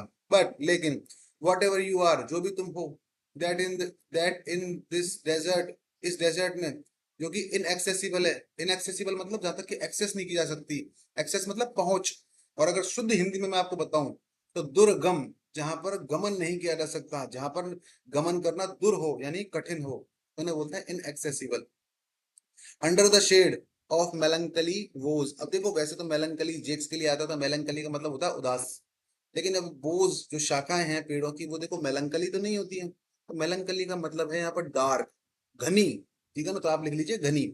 Under the shade of melancholy boughs, इन घनी घनी शाखाओं के नीचे, लूज बिता रहे हो, एंड नेगलेक्ट, और नेगलेक्ट कर रहे हो, एंड क्रीपिंग आवर्स, जो गुजरते हुए जो घंटे हैं, गुजरता हुआ ऑफ टाइम, समय के, है ना, तो तुम इस तरह से धीरे धीरे रेंगते रेंगते समय को बिता रहे हो। इफ एवर, यदि कभी, you have looked on better days, तुम्हें, तुमने कभी अच्छे, इफ एवर, क्या तुमने कभी भी अच्छे दिन बिताए हैं क्या, ये बताओ मुझे तो। If ever been where bells, या फिर कभी आप वहां पर गए हो, वेयर जहां पर बेल्स हैव नॉल्ड, जहां पर जो घंटियां हैं वो नॉल बजती हैं, टू चर्च, चर्च में, यानी कभी अच्छाई के रास्ते पर गए हो क्या तुम सब। उसको तो पता नहीं है ना कि ये राजा है, रह चुके हैं पहले, ये तो भाई के द्वारा निकाल दिए गए हैं, वो तो ज्ञान पेल रहा है यहाँ पर आके, उसको तो लगा कि मैं ही ज्ञानी हूँ दुनिया में, बाकी सब तो बेवकूफ है। तो क्या बोलता है कि क्या तुमने कभी अच्छे दिन देखे भी हैं क्या, क्या तुम कभी ऐसे स्थान पर गए हो जहां पर घंटी बजती है चर्च की। इफ एवर सैट, क्या तुम बैठे हो at any good man's feast, किसी अच्छे लोगों की संगति में, अच्छे लोगों की दावतों में। इफ एवर, क्या कभी, फ्रॉम योर आईलिड्स, अपनी पलकों से, विप्ड, पहुंचे हैं तुमने, टीयर, आंसू, एंड नो, और जानते हो, व्हाट इट इज टू पिटी, दूसरों पर दया करना, बी पिटीड, और खुद दया प्राप्त करना। कहने का मतलब कितना गजब निकाला है दोस्तों, कि ऑर्लैंडो जाकर इतना बढ़िया तरीके से भाषणबाजी करता है वहां पर कि तुम जानते क्या हो, जंगल के निवासी, तुम जानते हो क्या अच्छे लोगों की संगति में रहना जानते हो, क्या ऐसी जगह जानते हो जहाँ पर घंटियां बजती है, धर्म की घंटियां, ऐसी जगह बैठे हो क्या जो अच्छे लोगों की संगति है, अच्छे लोगों की दावतों में। क्या किसी के आंसू पहुंचे हैं कभी तुमने, क्या किसी पर दया करी है, पिटी का मतलब दया करना, और पिटीड का मतलब दया प्राप्त करना, क्या तुमने दया करी है किसी पर, क्या किसी से दया दया प्राप्त की है। Let gentleness my strong, let यानी मेरी, जेंटलनेस का मतलब विनम्रता, माय का मतलब मेरी, और स्ट्रॉन्ग का मतलब ताकत, एनफोर्समेंट, एनफोर्समेंट का मतलब भी ऑलमोस्ट ताकत ही है, और स्ट्रॉन्ग का मतलब मजबूत, ये मेरी जो विनम्रता है ना इसको मेरी ताकत बनने दो, ठीक है ना, है ना, let gentleness my strong enforcement, ध्यान रखना किसका कथन है ये बात, बहुत अच्छा इंपॉर्टेंट कोट है कि मेरी, क्योंकि अभी तक क्या है कि क्वेश्चन आमतौर पर ऐसे बनते हैं दोस्तों, जो डबल इन्वर्टेड कॉमा के सेंटेंसेस हैं, ज्यादातर वो सीधे उठा के दे देता है एग्जामिनर उसको, क्योंकि देखो वो एक स्पेशल कोट है जिसको उन्होंने लिखा है और इम्पोर्टेंट भी है वो। लेकिन अब क्या है, ट्रेंड बदलेगा धीरे धीरे और बदल भी रहा है। अब क्या करेगा वो खास कोट, जैसे कि ये वाला कोट देखो कितना गजब है, ठीक है ना। Let gentleness my strong enforcement भी, कि मेरी जो सभ्यता है, मेरी जो सिविलिटी है ना, मेरी जो विनम्रता है, उसको क्या बनने दो, मेरी ताकत बनने दो। तुमको लगता है कि मैं विनम्र हूं, मेरी ताकत नहीं बन पाएगी, तो बनने दो उसको, बन जाएगी वो। आगे वो कहता है इन द विच होप, जिस आशा में, आई ब्लश, मैं शर्मा रहा हूं, एंड हाइड माई शोर, और मैं अपनी तलवार को छुपा रहा हूँ। इसका मतलब मैं शर्मिंदा हूँ, मैं ब्लश हूँ, मैं अपने कठोर व्यवहार के लिए शर्मिंदा हूँ, और इसलिए मैं अपनी तलवार को छुपाता हूँ। तो ये अब तक का मामला था। और 10-5 मिनट में और ये वीडियो खत्म हो जाएगी, ये पूरा एक्ट कंप्लीट हो जाएगा, क्योंकि आगे टाइम नहीं लगेगा। ड्यूक सीनियर कहते हैं ट्रू, बिल्कुल सच बात है। इज इट, क्या ऐसा है, that we have seen better days, कि हम, तुम्हें लगता है हमने कभी नहीं देखे अच्छे दिन, and have with holy bell been knolled, knolled का मतलब कॉल्ड यानी बुलाना, टू द चर्च, चर्च की ओर। तो वो ये बोलता है कि भाई ये बात सच है कि हमने अच्छे दिन देखे हैं, समझ में आ रही है तुमको बात। और चर्च की जो पवित्र घंटियां है ना, उनके बीच भी हमने खूब समय बिताया है। आगे वो कहता है एंड सेट, और बैठे हैं, एट गुड मैन्स फीस्ट, अच्छे अच्छे लोगों की दावतों में, एंड विप्ड आवर आईज, अपने आंसू भी पहुंचे हमने, ऑफ ड्रॉप्स, जो कि बूंदों के रूप में थे, दैट सेक्रेड पिटी हैथ एंजेंडर्ड, एंजेंडर्ड, तो ठीक है ना। और हमने आंसू भी पहुंचे हैं अपने। एंजेंडर्ड का मतलब होता है दोस्तों पैदा करना, किसी भी चीज से कोई चीज बिगोट हो जाना, पैदा हो जाना, ध्यान रखना।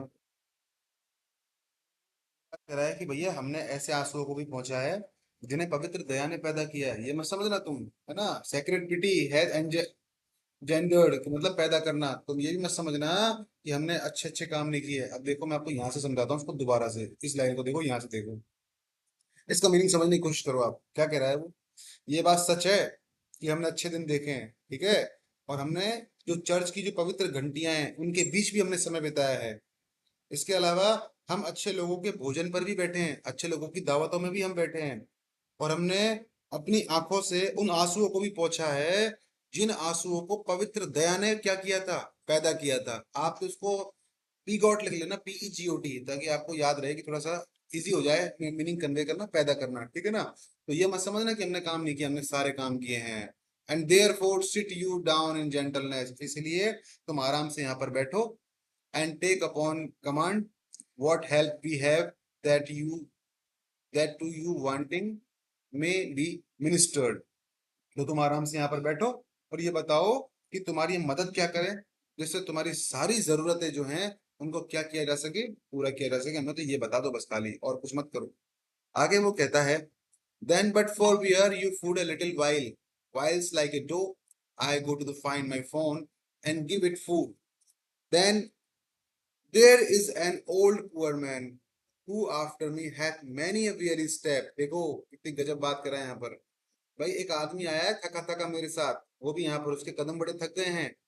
limbed in pure love till he is first sufficed, oppressed with two weak evils age and hunger I will not touch a bit। अब इसको मीनिंग समझने की कोशिश करो पहले क्या है, फिर उसका समझते हैं एक एक वर्ड का। कहना वो केवल ये चाह रहा है कि महाराज आप मुझे कुछ ना कुछ क्या दें, थोड़ा भोजन दें,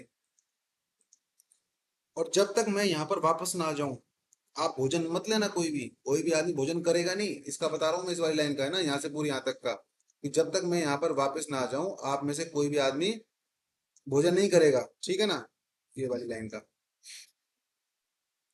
तो वो क्या बोलता है, क्योंकि मेरे साथ बेचारा एक बूढ़ा आदमी आया है ना, और वो क्या है मेरे पीछे पीछे आ गया है, बहुत थका हुआ है बेचारा, उसकी जो भूख से क्या है हालत खराब हो रखी है, और जब तक मैं उसको खाना नहीं खिला देता मैं किसी भी तरह से खाना ग्रहण नहीं करूंगा। ये बात कहता है आपका ऑरलैंडो। बस इसी बात को मैं आप समझाता हूँ आपको ढंग से। आई थिंक आपको इसका मीनिंग तो समझ में आ गया होगा, तो चलिए शुरू करते हैं। ऑरलैंडो कहता है then but forbear, stop हो जाओ, सब रुक जाओ, your food a little while, कुछ समय के लिए अपना खाना रोक लो, वाइल जब तक कि, लाइक ए डो, डो होता है हिरणी, हिरण होता है ना, हिरण की फीमेल हिरणी, लाइक ए डो एक हिरणी की तरह, I go to find my phone, मैं हिरणी, और फोन का मतलब होता है हिरणी का बच्चा, कि मैं इस समय एक हिरणी का कर्तव्य निभा रहा हूँ, और मैं अपने बच्चे यानी फॉन यानी किसको, एडम को ढूंढने जा रहा हूँ। एंड गिव इट फूड, उसको खाना मुझे देना है। There is an old poor man, यहाँ पर एक बूढ़ा आदमी है। हु आफ्टर मी, जो मेरे पीछे पीछे। Had many a Veeri step, थके थके कदमों से, लिम्ड लंगड़ाते लंगड़ाते हुए, इन पुअर लव, सच्चे प्यार की खातिर मेरे पीछे पीछे आया है इस जंगल में। Till he the first suffice, जब तक कि उसका पेट नहीं भर जाता। सफाइज का मतलब भरपेट। जब तक कि उसका पेट नहीं भर जाता। Oppressed with two weak evils, age and hunger, जो कि दो चीजों की वजह से परेशान है बेचारा। एक तो उसकी एज, बुढ़ापे की वजह से, और एक उसकी हंगर, भूख की वजह से परेशान है। आई विल नॉट टच इट, मैं किसी भी प्रकार के खाने को टच नहीं करूंगा। तो कितना प्रेम है उसका अपने उसके प्रति, नौकर के प्रति, जिसका नाम है एडम। ड्यूक कहता है गो फाइंड हिम आउट, ठीक है जाओ तुम उसको ढूंढो। And we will nothing waste till you return, जब तक कि तुम वापस नहीं आ जाओगे हम किसी भी तरह से कोई खाना नहीं खाएंगे, तुम्हारा इंतजार करेंगे। ऑर्लैंडो, आई थैंक यू, मैं आपका धन्यवाद देता हूँ। And be blessed for your good comfort, और भगवान से आपको आशीर्वाद देने के लिए प्रार्थना करता हूँ। और इस तरह से वो एग्जिट हो जाता है, निकल जाता है वहां पर। ड्यूक सीनियर कहते हैं thou seest, we are not all alone unhappy. तो ड्यूक सीनियर कहते हैं अपने लोगों से, तुम देख रहे हो ना हम अकेले के दुखी दुखी नहीं है इस दुनिया में। This wide in universal theatre, ये जो विशाल संसार जो है, ये जो थिएटर है, प्रेजेंट करता है मोर वोफुल, और ज्यादा दुख से भरे हुए, पेजेंट्स मतलब सीन्स, और ज्यादा दुख से भरे हुए दृश्यों को हमारे सामने क्या करता है, प्रेजेंट करता है। देन द सीन, उन दृश्यों को, वेयर इन, जहां पर वी प्ले इन, हम अलग अलग भाग लेते हैं इस दुनिया के एक्ट्स में। तो अकेले हम ऐसे आदमी नहीं है जो दुखी है, और सारे लोग भी यहाँ पर हैं जो काफी क्या है, दुखी हैं। अब देखिए दोस्तों, अब तक की बात आपको समझ में आई है तो भी अच्छी बात है, नहीं भी आई है तो भी अच्छी बात है, कोई घबराने की बात नहीं है। लेकिन अब जो चालू हो रहा है जेक्स वाला मामला, इसको समझना बहुत इंपॉर्टेंट है। क्यों? यहाँ पर 7 एजेस बताए जाएंगे टाइम के, कि एक व्यक्ति कैसे बड़ा होता है, कैसे बढ़ता है, फिर वो क्या होता है, फिर उसके बाद क्या बनता है। इन चीजों का इंपॉर्टेंस बहुत जरूरी है, कि कौन किसके बाद क्या आएगा, और 7 जो वर्ड आएंगे उनका सिक्वेंस क्या होगा, कौन सा उनका पहले है, कौन सा उनका बाद में है, ये चीज ध्यान रखने की बात है, ठीक है। तो चलिए शुरू करते हैं इसको। जेक्स कहता है all the world is a stage, संपूर्ण संसार एक रंगमंच है। And all the man and women merely players, और जो सारे आदमी और औरत हैं वो एकमात्र प्लेयर्स हैं, एक्टर्स हैं, केवल एक्टिंग कर रहे हैं यहाँ पर। दे हैव देयर एग्जिट्स, उनके अपने एग्जिट्स हैं। एंड देयर एंट्रीज, अपने प्रवेश द्वार हैं, यानी इनके अपने निकास स्थान हैं, अपने प्रवेश द्वार हैं। And one man in his time play many parts, और एक आदमी एक समय में कई सारे रोल्स को निभा रहा होता है। हिज एक्ट्स बीइंग 7 एजेस, उसके जो एक्ट्स होते हैं वो 7 एजेस में बटे हुए होते हैं। ध्यान रखना दोस्तों, अब मैं आपको अंडरलाइन कर करके बताऊंगा इन चीजों को। सबसे पहला उसका जो एज होता है वो होता है इन्फेंट, शिशु। जब वो क्या होता है, एक बच्चा होता है ना। म्यूलिंग, वो रोता है उस समय। पकिंग, है ना, उल्टियां करता है। In the nurse arms, nurse की भुजाओं में। क्यों ऐसा क्यों लिखा हुआ है, नर्स क्यों है, मदर क्यों नहीं है? वो इसलिए नहीं है दोस्तों, यूरोप में क्या है, बच्चों को आया ही पालती हैं, नौकरानी ही पालती हैं, तो वहां पर एक कल्चर है। तो वो बच्चा अगर ना नौकरानी पालेगी तो नौकरानी के बाहों में उल्टी करेगा। तो पहली जो एज आ गई है वो है इन्फेंट, बच्चे की भ्रूण की एज। ध्यान रखना। Then the whining school boy, उसके बाद क्या बन जाता है बच्चा, स्कूल बॉय बन जाता है। ध्यान रखने की बात है, दूसरी एज आ गई है उसकी स्कूल बॉय, बच्चा स्कूल बॉय बन जाता है। विद इज सैचल, अपने बस्ते के साथ, सैचल क्या होता है, बस्ता, school bag. And shining morning face, चमचमाते हुए सुबह के चेहरे के साथ। ट्रिपिंग, चलता है। लाइक स्नेल, रेंगते हुए, किसकी तरह, स्नेल, घोंगे की तरह। इसका मतलब जिस तरह से घोंगा धीरे धीरे चलता है ना, बच्चा भी धीरे धीरे चलता है स्कूल जाते समय। क्यों? क्योंकि उसकी स्कूल जाने की इच्छा ही नहीं है। अनविलिंगली टू स्कूल, क्योंकि उसको स्कूल जाने की क्या नहीं है, इच्छा नहीं है। एट देन द लवर, उसके बाद बच्चा क्या बनता है, लवर बन जाता है, प्रेमी बन जाता है। साइंग, जो आहें भरता है। लाइक फर्नेस, एक भट्टी की तरह, भट्टी नहीं होती कि जिसमें आग जलती है, एक भट्टी की तरह। क्यों? जब प्यार का अंगार उबलता है ना, तो आदमी शोलों पर भी चल जाता है, धधकते हुए शोलों पर, तो वो उसका आहें भरता है भट्टी की तरह। विद अ वो फुल, वो फुल का मतलब क्या होता है, दुख दर्द से भरा हुआ। बैलेड, बैलेड का मतलब गीत, मैंने दुख से भरे हुए गीत गाता है। सब भवरे ने खिलाया फूल, फूल को ले गया भवरा, राजकुमार, ठीक है ना। तो इस तरह के वो गीत गाता है। मेड टू हिज मिस्ट्रेस, और याद करता है अपनी मिस्ट्रेस को, बिलव्ड को। उसकी आई, उसकी आईब्रो को, उसकी ब्यूटी को, यहाँ आईब्रो का मतलब कोई आईब्रो नहीं है, भौहें नहीं है, उसकी ब्यूटी को, अपनी बिलव्ड की ब्यूटी को याद करता है। देन ए सोल्जर, उसके बाद बच्चा क्या बन जाता है, एक सिपाही बन जाता है। तो आपको ध्यान रखना, सबसे पहले क्या बना वो, सबसे पहले बना वो एक इन्फेंट, ये वाला। उसके बाद वो क्या बना, उसके बाद बना वो एक ऐसा बच्चा जो कि स्कूल बॉय है, ठीक है ना। उसके बाद वो क्या बना है, उसके बाद एक वो लेबर बना है, ठीक है ना। तो इस तरह से आपको ये चीजें ध्यान रखती हुई करनी है कि भाई वो चार सात स्टेज कौन से हैं। उसके बाद सोल्जर, ये सोल्जर क्यों लिखा है यहाँ पर, टीचर क्यों नहीं लिखा, क्लर्क क्यों नहीं लिखा, क्योंकि फॉरेन में कल्चर इस तरह का है कि हर आदमी को आर्मी ट्रेनिंग तो वहां पर दी ही जाती थी। आज भी दी जाती है कि नहीं दी जाती ये तो मुझे नहीं पता, लेकिन पहले का एक कायदा कानून हुआ करता था। भाई सोल्जर का काम तो हर आदमी कुछ समय तक अपने जीवन में सोल्जर की सर्विस प्रोड्यूस करेगा और उसके बाद अपने जिंदगी में अपने काम करेगा। तो उसके बाद बच्चा क्या बनता है, एक सोल्जर बन जाता है, जो फुल ऑफ स्ट्रेंज ओथ्स, जिसके अंदर क्या भरी हुई है, एनर्जी भरी हुई है, कसम भरे हुए हैं, वादे भरे हुए हैं। एंड बियर्ड लाइक अ पार्ड, और उसकी अब बियर्ड दाढ़ी निकलने लगी है, छोटी छोटी सी, बच्चा बड़ा हो रहा है ना, दाढ़ी निकलने लगी है, लाइक ए पार्ड, एक तेंदुए की तरह। जेलस इन ऑनर, जो कि जलता है, ईर्ष्यालु, ईर्ष्या भाव रखता है। इन ऑनर, इन ऑनर का मतलब फॉर ऑनर, सम्मान के लिए, ठीक है ना। Sudden and quick in quarrel, चलते चलते झगड़ा मोल ले लेता है रास्ते में किसी से ही, कोई टेंशन नहीं है, हाँ भाई क्या प्रॉब्लम है, खींच के मामला सेट कर देगा। इस तरह का बच्चा हो जाता है। सीकिंग, तलाश करता है वो, उसकी एजेस याद रखना दोस्तों। सीकिंग द बबल, उस बबल की तलाश करता है। कौन है वो बबल, वो बबल है रेपुटेशन, यानी अपनी इज्जत की तलाश करता है। Even in the cannons mouth, यहाँ तक कि इस सब चीज के लिए तो तोप के मुंह में भी घुस जाता है, यानी किसी भी बड़े खतरे के लिए वो किसी भी तरह से डरता नहीं है। एंड देन द जस्टिस, और फिर वो बच्चा क्या बनता है, उसके बाद बनता है बच्चा जस्टिस। पांचवी स्टेज चल रही है, ध्यान रखना ये। उसके बाद बच्चा क्या बन जाता है, न्यायाधीश बन जाता है, जस्टिस बन जाता है। इन फेयर राउंड बेले, उसका जो पेट है ऐसा गोल मटोल हो जाता है। विद गुड कैपन लिम्स, अब कैपन क्या होता है, कैपन का मतलब है मुर्गा, और लाइन का मतलब जब मुर्गा खाता है ना आदमी तो क्या होता है, पेट बढ़ जाता है। अब जो मोटे आदमी है वो कभी अपने पेट की तरफ देखना, नीचे एक लाइन से दिखाई देगी आपको। तो क्या होता है कि जस्टिस क्या होता है, पुराने जमाने में होता क्या था दोस्तों, यूरोपियन कल्चर में जस्टिस जो न्यायाधीश होते थे ना, उनको रिश्वत के तौर पर मुर्गे दे दिए जाते थे। तो सीधी सी बात है, मुर्गा खाएगा आदमी, बैठेगा तो कहीं ना कहीं उसके पेट में मोटापा छाएगा, तो एक लाइन बन जाएगी। तो वो क्या बोल रहा है, उसके बाद बच्चा जस्टिस बन जाता है, उसका पेट ऐसा गोल मटोल हो जाता है, और मुर्गे खाने की वजह से उसके पेट के ऊपर लाइन बन जाती है, ठीक है ना।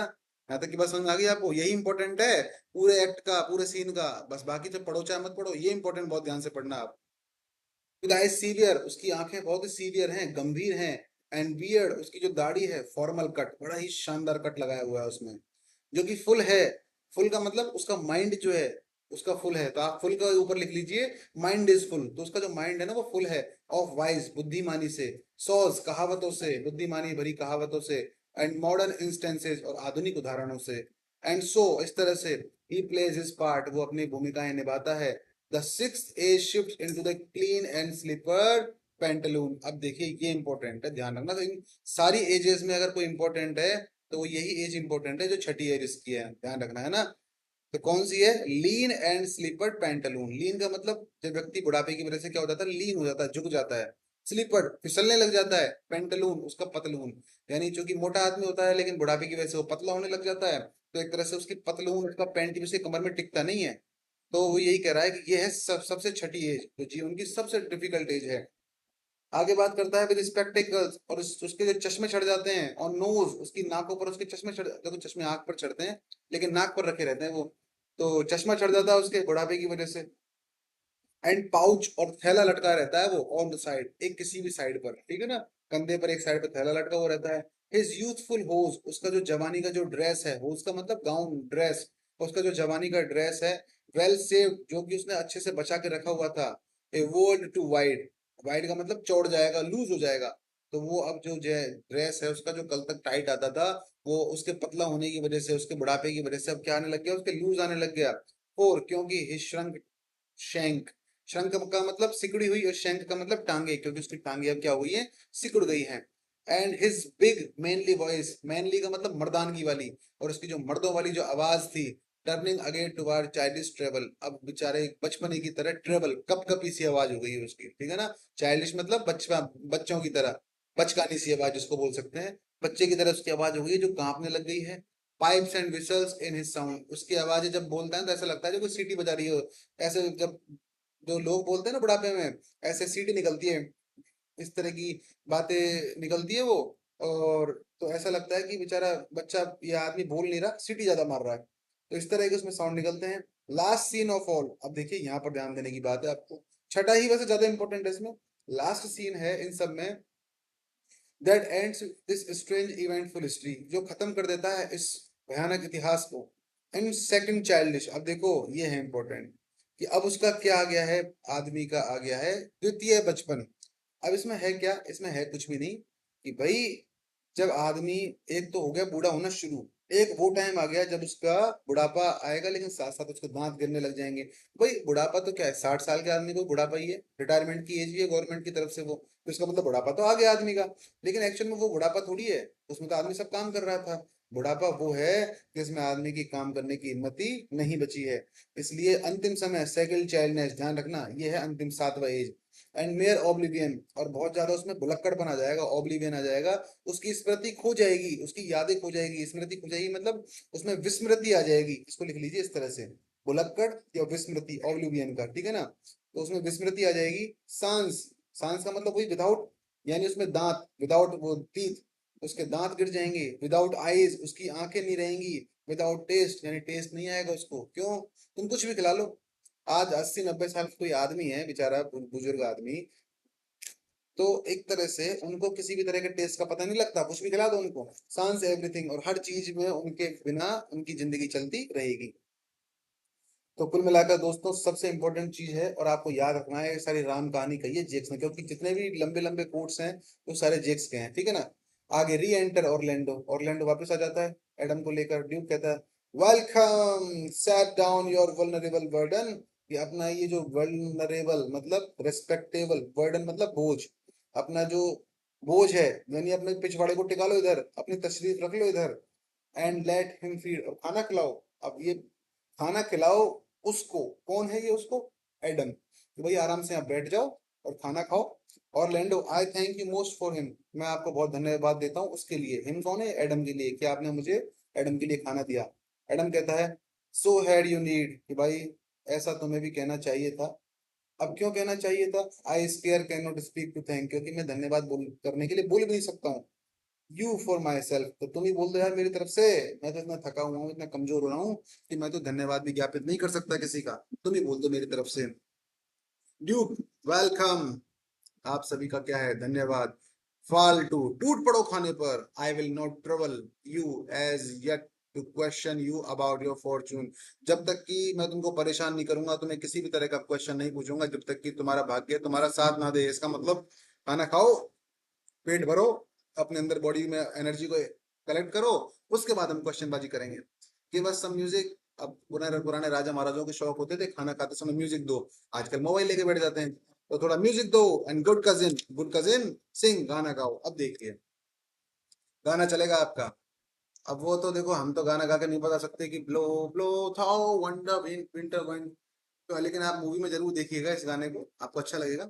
तो वो हर गाने का कोई मीनिंग भी है, कि ब्लो ब्लो दाओ विंटर विंड, कि चलो चलो ये शीत लहर, चलो चलो ये शीत लहर, ठंडी पवन, दाओ आर्ट नॉट सो अनकाइंड, तुम इतनी ज्यादा अनकाइंड नहीं हो, इतनी ज्यादा बुरी नहीं हो, दयालु, एज मैंस इनग्रेटिट्यूड, जितनी की आदमी की इनग्रेटिट्यूड कृतज्ञता होती है, तुम इतनी बुरी नहीं हो जितना आदमी होता है। आदमी क्या करता है, एहसान फरामोश होता है, किसी का एहसान को भूल जाता है। दाओ टूथ, तुम्हारे जो दांत हैं, इज नॉट सो कीन, इतने ज्यादा शार्प नहीं है, इतने ज्यादा पैने नहीं है, कीन का मतलब पैना, बिकॉज क्योंकि दाओ आर नॉट सीन, क्योंकि तुम दिखाई नहीं देती हो। अब तुम्हारे दिखाई नहीं देती हो तो तुम्हारे दांत पहने हैं नहीं है हमको क्या पता। ऑल दो, हालांकि, दाई ब्रेथ, तुम्हारी जो सांसें हैं, बी रूड, वो थोड़ी क्या है, निर्दयी हैं, रूड हैं। हे हो, अब हे हो का मतलब कुछ नहीं है, बस वो ऐसे आवाज ये हे हो, सिंग हे हो, हे हो गाओ, अन द ग्रीन होली, इस पेड़ के नीचे। मोर फ्रेंड इज फेनिंग, क्योंकि जो दोस्ती है ना, गहरी दोस्ती, वो एक तरह से फेनिंग, दिखावा होती है, दिखावटी होती है। मोर लिविंग मोर फुली, जो प्यार होता है गहरा, वो ज्यादा पागलपन होता है। देन हे हो, फिर गाओ द होली, ठीक है ना। This life is most jolly, ये लाइफ हमारी जो है बहुत ज्यादा जॉली है, बहुत ज्यादा खुशगवार लाइफ है हमारी, ठीक है ना। हमारी लाइफ बहुत ही खुशगवार है। फ्रीज फ्रीज फ्रीज, दाओ बिटर स्काई, तो ये प्यारे आकाश, एक कड़वे आकाश, जमा दो सब कुछ को। दैट डॉस्ट नॉट बाइट सो नाय, नाय का मतलब होता है डीप, गहरा, ठीक है ना। इतना ज्यादा गहरा नहीं काटते हो। एज बेनिफिट्स फॉरगेट, तो देखो तुम इतने ज्यादा बुरे भी नहीं हो जितना कि भुलाए गए जो एहसान होते हैं ना, बेनिफिट्स जो होते हैं, जो एहसान होते हैं फॉरगेट जिनको भुला दिया जाता है, उससे ज्यादा दुख होता है मुझे। तुम तो क्या हो, तुम तो अच्छे आदमी हो, तुम कम से कम एहसान को भुलाते तो नहीं हो। तुम हमको रख रहे हो, सब चीज को संभाल के रख रहे हो। तो न्याय का मतलब क्या समझ गए आप? डीप, गहरा। आगे बात बढ़ती है। दाओ, सॉरी, दो, दाओ द वाटर्स वॉक। अब देखिए कि तुम क्या कर सकते हो, पानी का रुख मोड़ सकते हो, उसको कंट्रोल कर सकते हो। दाई स्टिंग, तुम्हारे जो डंक है, इज नॉट सो शार्प, इतने ज्यादा पैने नहीं है। एज फ्रेंड्स रिमेम्बर नॉट, जैसे कि वो मित्र जो कि भुला दिए गए हैं, ठीक है ना। हे हो, हे हो, हे हो, सिंग एंड सिंग, आगे जानते हो। अब लास्ट शुरुआत, वो लास्ट जो उसका आता है वो क्या है? ड्यूक कहता है कुछ इस बारे में कि अब उसको पता लग जाएगा कि वो जो है सर रोलैंड डिवोइस का बेटा है। और वो बताएगा भी कि भाई मैं और तेरे हमारे पिता क्या है, दोस्त हुआ करते थे, लेकिन ठीक है समय के हिसाब से क्या है, सब चीजें छूट जाती हैं। तो ड्यूक कहता है, if that you were the good sir Roland son, यदि तुम भाई सर रोलैंड के बेटे हो, एज यू हैव विस्पर्ड, जैसा कि तुमने बताया, फेथफुली, बिल्कुल हमको ईमानदारी से, यू वर होते, as and as mine eye, जैसे कि मेरी आंखें हैं, दैट इज एफिजीज, एफिजीज का मतलब सिमिलैरिटीज, समानताएं, विटनेस मोर ट्रूली लाइम, लाइम का मतलब छाई हुई है, कि तुम्हारे अंदर तुम्हारे बाप के चेहरे की झलक क्या है, तुम्हारे बाप की समानता क्या है, छाई हुई है। And living in your face, तुम्हारे चेहरे में दिखाई दे रही है वो साफ। बी ट्रूली वेलकम इधर, तुम्हारा यहाँ दिल से सम्मान है। आई एम द ड्यूक, मैं वही ड्यूक हूँ, मैं वही राजा हूँ, दैट लव योर फादर, जो कि तुम्हारे पिता को बहुत ही प्यार करता था। द रेजिड्यू, तुम जो बचा हुआ, रेजिड्यू मतलब बचा हुआ, ऑफ योर फॉर्च्यून, तुम्हारा भाग्य है, गो टू माई केव, चलो अपनी गुफा में चलते हैं, एंड टेल मी, वहां बताना मुझको अपने जीवन की बाकी की कहानी, गुफा में बताना, अंदर चलते हैं। गो गुड ओल्ड मैन, अरे ओ बूढ़े व्यक्ति, thou art right welcome as the master is, तुम्हारा भी तुम्हारे मालिक की तरह यहाँ पर बहुत अच्छी तरह से हम स्वागत करते हैं। सपोर्ट हिम बाय आर्म, उसको हाथ का सहारा दो। गिव मी योर हैंड, अपना हाथ मुझे दो। And let me all your fortunes understand, और एक काम करो, अंदर चलते हैं, आपका जो फॉर्च्यून्स है, आपकी जो आप बीती है, जो आपके साथ बीता है, उसको अंदर चल के बात करते हैं, और उसको अंडरस्टैंड करने की कोशिश करते हैं, समझने की कोशिश करते हैं। दोस्तों बहुत ही जल्दी देखो, चैप्टर ही बहुत लंबा है, और हमने 6 को और 7 को दोनों को कवर किया है, और 7 तो बहुत ही लंबा है, तो अच्छे से करने की कोशिश की है। अगर आपको उसको भी समझ में नहीं आता तो कम से कम इसको एक बार दोबारा जब पढ़ें तो इसको 1.5 गुना 2 गुना स्पीड करके पढ़ लें, तो उससे टाइम भी बचेगा, और एक बार पूरा मीनिंग भी इजीली समझ में आ जाएगा। एक एक वर्ड मीनिंग का मैंने आपको अर्थ बता दिया है। और आज के लिए बस इतना ही, कल मिलते हैं एक अगली वीडियो में, तब तक के लिए धन्यवाद। जय हिंद, जय भारत।